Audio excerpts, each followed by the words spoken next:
Hello and good morning all of you. कैसे हैं आप सब? मैम आपका फिर से वेलकम करते हैं अपनी क्लास में।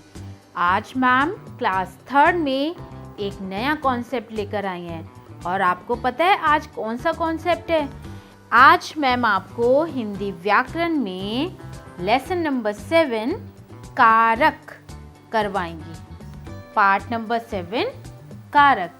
तो उसके लिए आपको क्या करना पड़ेगा, जल्दी से अपनी बुक ओपन करनी है व्याकरण की।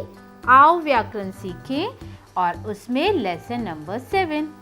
अब लेसन नंबर 7 है तो मैम इसकी सिर्फ डेफिनेशन आपको करा सकती है और बुक वर्क करा दिया तो हमारा वर्क फिनिश हो जाएगा। लेकिन नहीं, सबसे पहले आपको हर लेसन को, हर चैप्टर को, हर डेफिनेशन को एक्सप्लेन करके बताना पड़ेगा।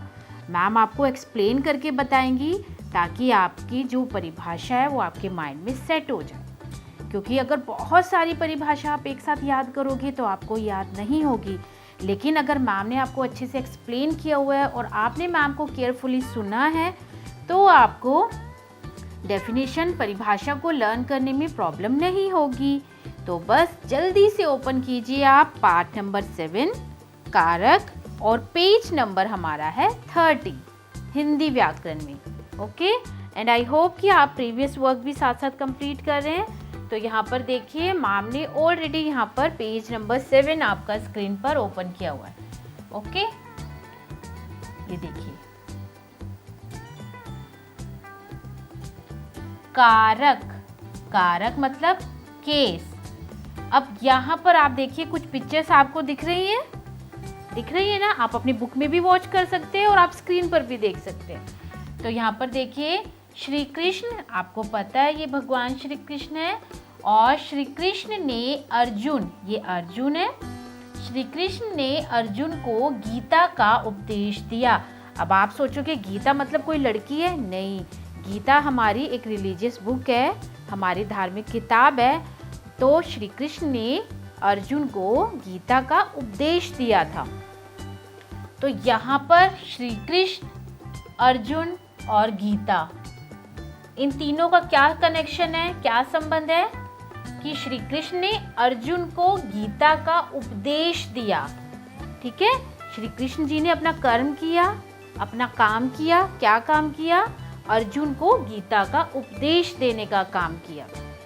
फिर यहाँ पर देखिए ये आपको दिखाई दे रहा है, आप दशहरे पर भी जाते हो, आप देखते हो ना, हम लोग रावण जलाते हैं, रावण देखने जाते हैं। जब सब रावण जलाते हैं तो यहाँ पर देखिए रावण है, ये भगवान राम जी है और राम भगवान रावण को बाण से मार रहे हैं। राम ने रावण को बाण से मारा। तो यहाँ पर राम, रावण और बाण, अब इन तीनों का क्या कनेक्शन है? ये तीनों कहीं ना कहीं आपस में जुड़े हुए हैं। वो कैसे? क्योंकि राम, अगर बाण नहीं होता तो रावण को कैसे मारा जाता? अगर रावण नहीं होता तो फिर बाण का क्या इस्तेमाल होता? तो इन तीनों का क्या कनेक्शन है कि राम ने रावण को बाण से क्या किया? मारा है, मारने का काम किया है। ठीक है, तो यहाँ पर देखिए ऊपर दिए गए चित्रों के लिए लिखे वाक्यों में श्री कृष्ण, अर्जुन और गीता शब्दों का संबंध, इन यानी कि इन तीनों शब्दों का संबंध, यानी श्री कृष्ण, अर्जुन और गीता, इन तीनों का क्या कनेक्शन है? क्योंकि श्री कृष्ण ने अर्जुन को गीता का उपदेश देने का काम किया है, इन तीनों का ये संबंध है। तो यहाँ पर संबंध उपदेश दिया क्रिया के साथ है। तो श्री कृष्ण ने क्या काम किया? अर्जुन को गीता का उपदेश दिया, उपदेश देने का काम किया है। इसी प्रकार राम, रावण और बाण का क्या संबंध है? मारा, मारने का काम किया है। मारा क्रिया से है। इस प्रकार क्रिया से संबंध रखने वाले शब्दों को कारक कहते हैं। क्रिया से संबंध रखने वाले शब्दों को कारक कहते हैं। तो यहाँ पर श्री कृष्ण जी क्या है? कारक है और उपदेश वो दे रहे हैं वो क्या है, क्रिया है।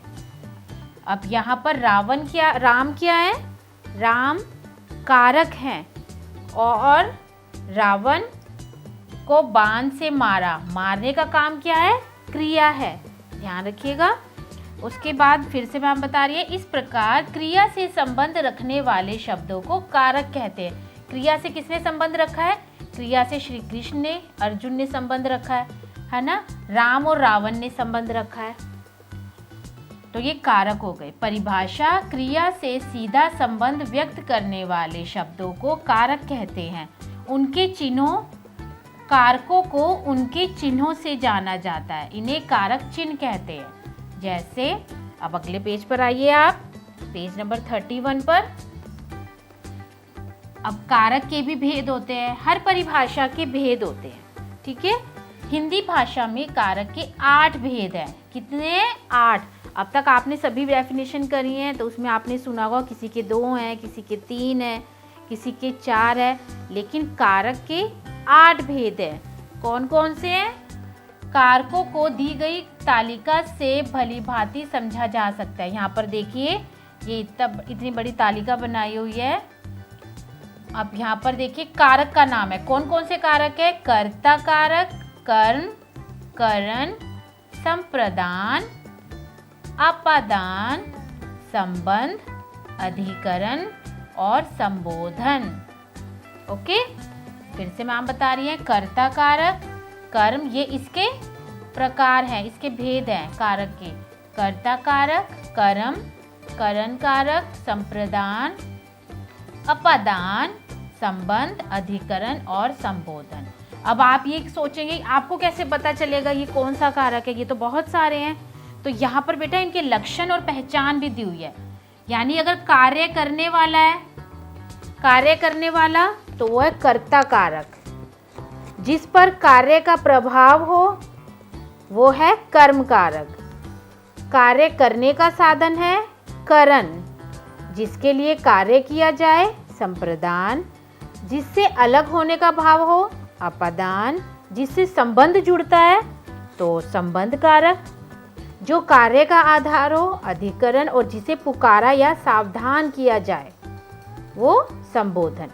जैसे यहाँ पर कर्ता ने कर्म को करण से के द्वारा, संप्रदान को के लिए, अपादान से अलग होना, संबंध का की के रा री रे, अधिकरण में पर और संबोधन हे रे अरे ओ हो। तो यहाँ पर लड़की ने पाठ पढ़ा।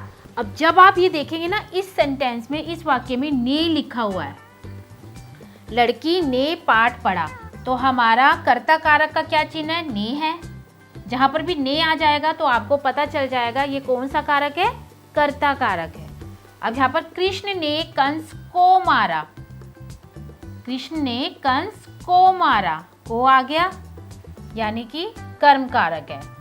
वह कलम से लिखता है। अगर आपके पास कलम नहीं होगा, अगर इस टाइम मैम के पास ये पेन ना हो, तो क्या हम लिख सकेंगे, नहीं लिख सकते हैं। तो वह कलम से लिखता है, तो यहाँ पर हमारा जो काम कर रहा है वो कौन कर रहा है, ये कलम कर रहा है ना, ये पेन कर रहा है। तो ये क्या हो गया, करण कारक हो गया।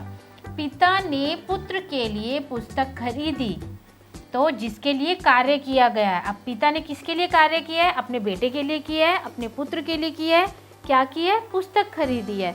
तो ये कौन सा कारक है, संप्रदान। पेड़ से पत्ते गिरते हैं, यानी अलग हो रहे हैं। पेड़ है उसमें से पत्ते गिर रहे हैं, यानी कि अलग हो रहे हैं। पेड़ से भी आ गया इसमें, और पत्ते गिरते हैं यानी पत्ते अलग हो रहे हैं, तो अलग होना भी आ गया।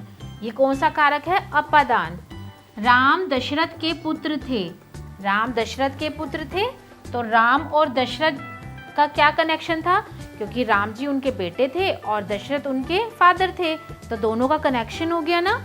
तो ये है संबंध कारक। मेज पर पुस्तक है, मेज के ऊपर रखी हुई है, जो कार्य का आधार है। अब पुस्तक कहाँ रखी है, मेज के ऊपर रखी हुई है, तो ये अधिकरण हो गया।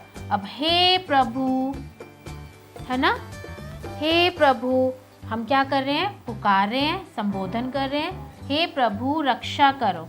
तो ये कौन सा है, संबोधन कारक है।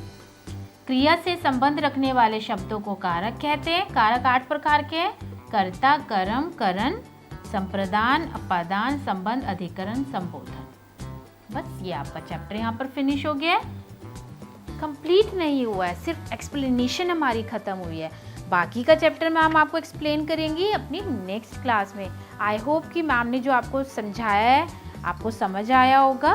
कोई भी प्रॉब्लम हो आप मैम को कॉल कीजिए और मेरी नेक्स्ट क्लास का आप वेट कीजिए। हम नेक्स्ट क्लास में अपना आगे का बुक वर्क और क्वेश्चन आंसर्स कंप्लीट करेंगे। So take care and have a great time.